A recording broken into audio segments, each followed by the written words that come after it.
Hi, I'm Mitch MacDonald, Group Editorial Director Emeritus at Agile Business Media, where we publish such market-leading brands as DC Velocity and Supply Chain Quarterly. As we start the new year, we're once again faced with a mix of market and pandemic-related forces that could continue to wreak havoc with global supply chains and your logistics operation. As is so often appropriate at times such as these, we turn to those whose long and careful study of the market can offer guidance to help you find your way through the storm. One subject matter expert, of course, is old friend Mike Regan, Chief Relationships Officer at TranzAct, and Mike joins us today. Mike, welcome to 2020. I think it's 2022, Mitch, but I'll go. And you know, it actually is 2022, but I'm going to invoke what I've been using for a while, which I call the pandemic time warp. Anything that has happened since March 22 could have been 2 years ago, or it could have been yesterday. But nonetheless, it's good to have 2021 in the rearview mirror, eh? Hey, good news. Good news. So now as it relates to the year ahead, which is 2022, you've been running around giving a presentation to C-level folks that's really been drawing a strong response, webcast, in-person interviews. And your topic has been, you get the supply chains you live with. It's certainly pithy, but what does it mean, Mike? Yeah, well, in that presentation, you know, here's where we're going with that, Mitch. I hear from a lot of CEOs and presidents and C-level executives about supply chain problems that they're having. In short, they're not happy. And so that leads into a completely different discussion about what could possibly be wrong.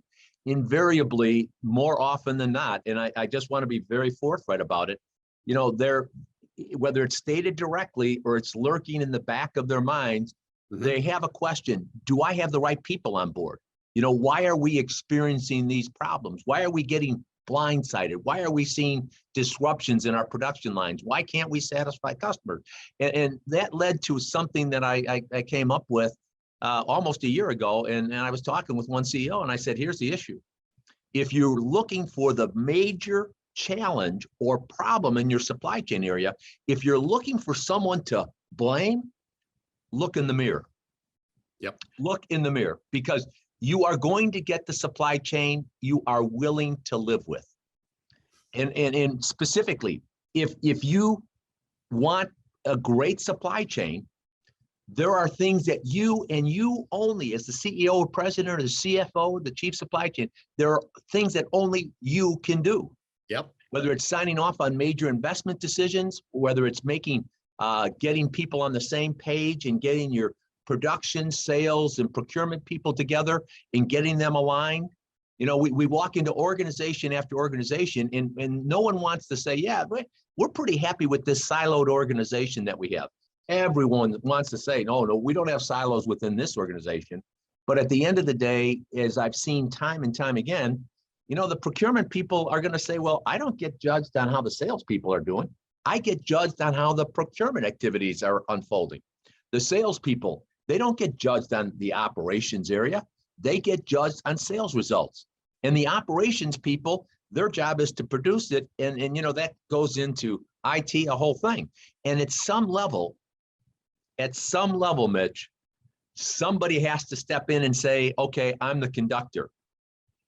The violins, the violas, and the cellos are going to play. And that is the person is more often than not the CEO or the president that has to say, if we want a great supply chain, here is what's going to happen. You know, we have been having conversations, and actually we've been doing interviews of one sort or another for over 30 years. And you just mentioned several points that quite candidly don't strike me as new with the topics we've been discussing. Silo mentality, failure of the C-suite to be engaged, and on and on and on. Why the re-emphasis of this message at this time? Well, because Mitch, the reality of it is that if you have a mediocre supply chain, you are going to have financial results that are not acceptable. Okay. Specifically, when you see, you know, we ask a question in my presentation, where does your company fall on the supply chain spectrum from 1 to 5? Yep. 5 being world-class, 1 being third world. Okay. I have given this presentation to numerous industry associations, companies, et cetera, probably to about 800 to 900 people. Mhm. And I would say when you ask for a show of hands, probably definitely better than 50%, and more likely 60% of the people, maybe 70%, rate their supply chains 3, 2, or 1. Now, here's the practical implication. When you were having freight to sales numbers of 5 to 7%, Yep. you could get away with having a mediocre supply chain. When you're seeing freight to sales numbers now of 15, 20, 25%, as one CEO told me, that's my margin. Yep. So if I have a mediocre or below average or even average supply chain, that's going to create a financial disparity that is ultimately going to have to be addressed. No question. So is it maybe even advancing the concept, from several years ago when we started to bang the drum that the C-suite needs to pay attention to logistics and by extension, supply chain. Now the call sounds like it's more than just being aware or just paying attention. They need to be an active participant and driver in making things better. Is that the wake up call that we're trying to issue to CEOs? I don't know that I could say it any better, Mitch. And I will say that, you and I were talking, and we talked about this previously. I did a presentation a couple of years ago, back in 2018, during the capacity crisis.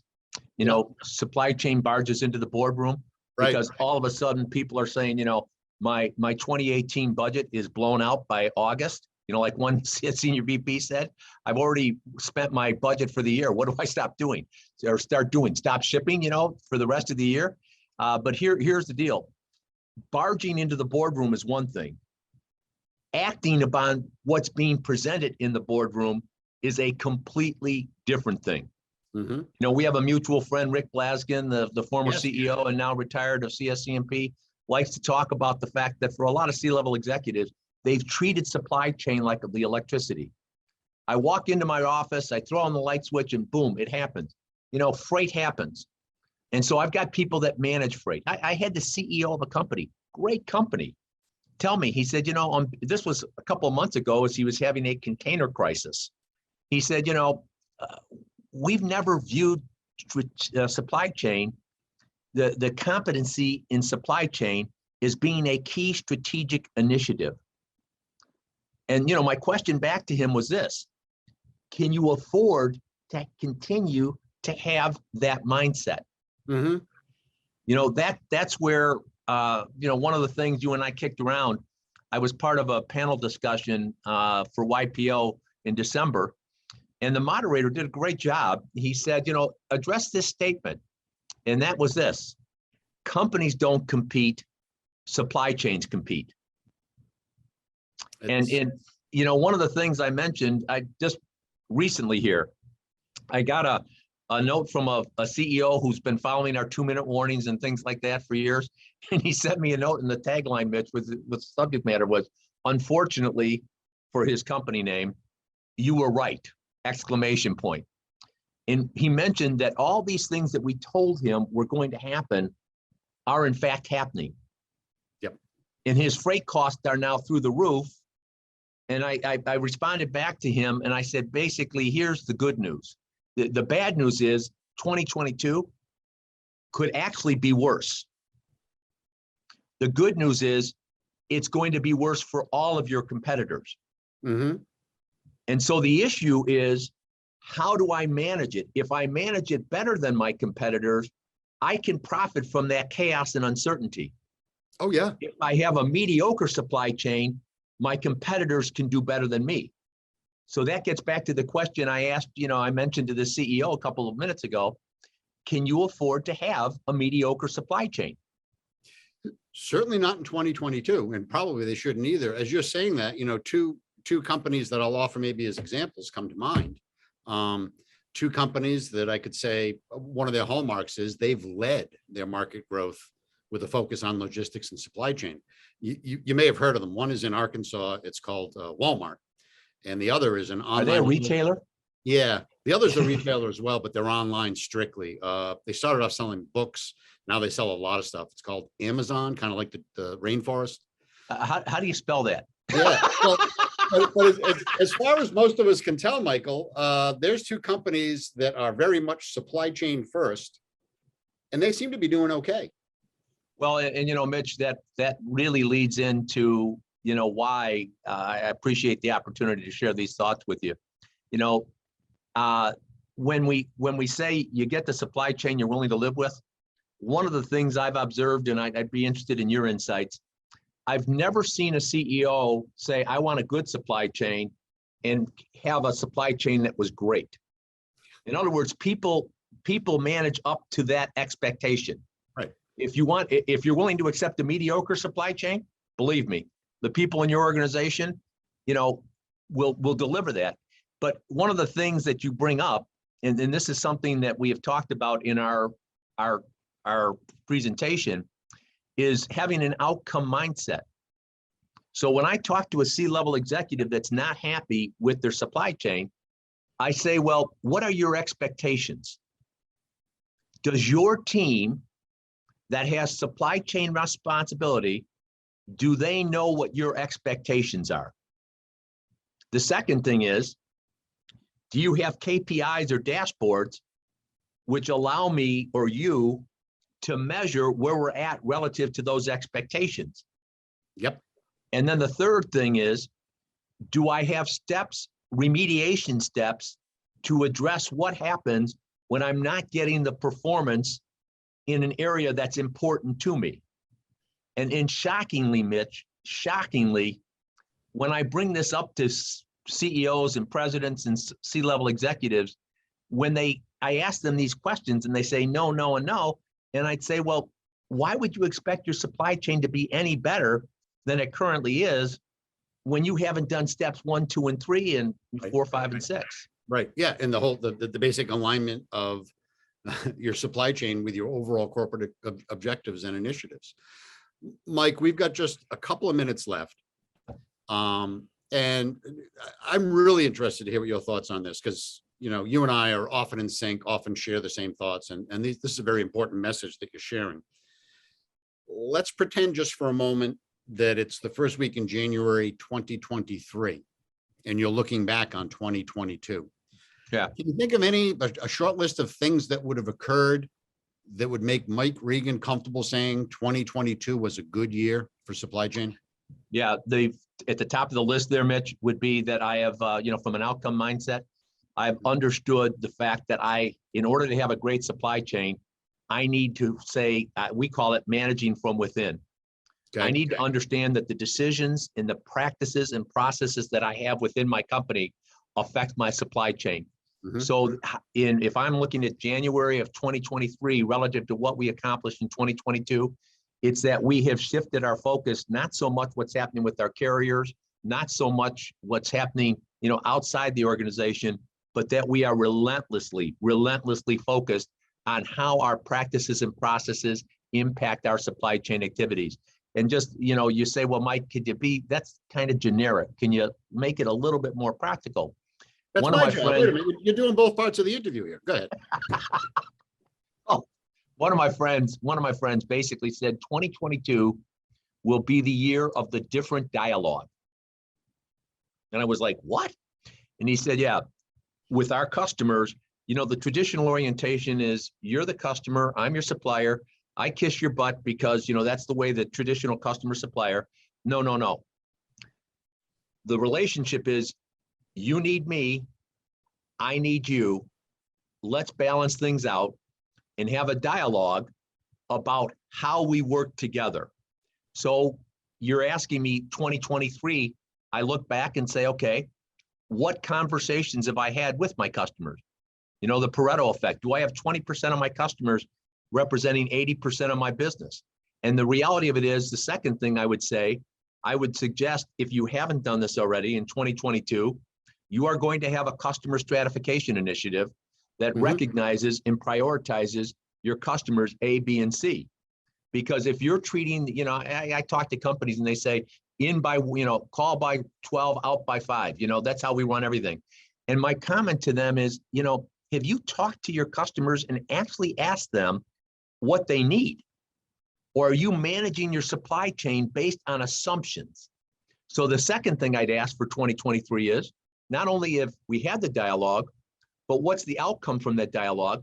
The third thing I'd be asking is, tell me about what we've done on our supplier base. Okay. Have we gotten our arms around the inbound transportation area? And then the fourth thing, if your third thing there that I would ask for, is what have we done internally? And I'll give you an idea how practical this is. Every carrier, major carrier, you know this, Mitch, you've written about it, scorecards their customers. Right. Okay, and they ask the customers, so if a capacity is tight and you want to be a shipper of choice, there are little things. I found out there's a shipper, some of the carriers don't want to go there. Would you like to know why? They don't allow the driver into their facility, their actual warehouse in DC. They can't use the bathrooms. They can't come inside because of COVID protocol. Mm-hmm. So, I'm asking the people 2023, can we give 10 to 15 things that we've done that have actually tangibly moved us closer to being a shipper of choice? Yep. So if I recognize and I can quantify this, who have I talked with from my customer base? What has that dialogue been about? What am I doing with my suppliers in the inbound? Managing things like fill rates and this type of stuff. And then the fourth area, what have I done to make our company more aligned with being a shipper of choice protocol? Yeah, and Mike, should those things be achieved by some companies, they will have a good supply chain year in 2022.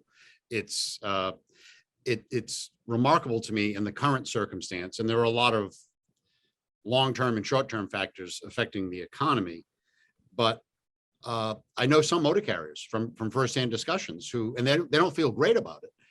They're essentially having to do the equivalent of an emergency room triage with their customers. They're like, look, I got 10 customers. They're all good customers and they all have a need for something right now, but I can only save 4 of them. So I can't serve all of them, right? So how do you stop making those choices? And if you are not a shipper of choice, your chances of being those 4 out of 10 are not that strong, are they? Mitch, let me just perhaps wrap it up.